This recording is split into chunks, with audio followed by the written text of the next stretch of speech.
Hi అండి. ఇవాళ సోమవారం కదా, యథావిధిగా ఉదయాన్నే లేచి ఇల్లు ఒళ్ళు శుభ్రం చేసుకుని ఫస్ట్ అయితే తులసమ్మ దగ్గర ముగ్గు పెట్టేసుకున్నాను. తర్వాత లోపలికి వెళ్ళి దేవుడి గది కూడా శుభ్రం చేసుకుని అప్పుడు లక్కోడికైతే వంట చేయడం స్టార్ట్ చేశానమాట.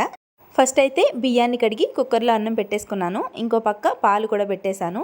ఇంకా మా లక్కోడికి ఇవాళ లంచ్ బాక్స్లోకి స్పెషల్గా పన్నీర్ ఫ్రైడ్ రైస్ చేస్తున్నాను. నిన్నే చెయ్యాలండి, సండే కదా, ఇంకా 9 రోజులు నవరాత్రులు కాబట్టి నాన్ వెజ్ తినట్లేదు. నిన్న చేద్దాము అనుకున్నాను కానీ నిన్నేమో బాబు కూతురు కలిపి మా అక్క వాళ్ళ ఇంటికి వెళ్ళారు కదా, వెంటనే వచ్చేస్తామని చెప్పి వెళ్ళారు. సాయంత్రం వరకు రాలేదు. అక్కడ భోజనం చేసి ఆడుకొని ఇంకా సాయంత్రానికి వచ్చారనమాట.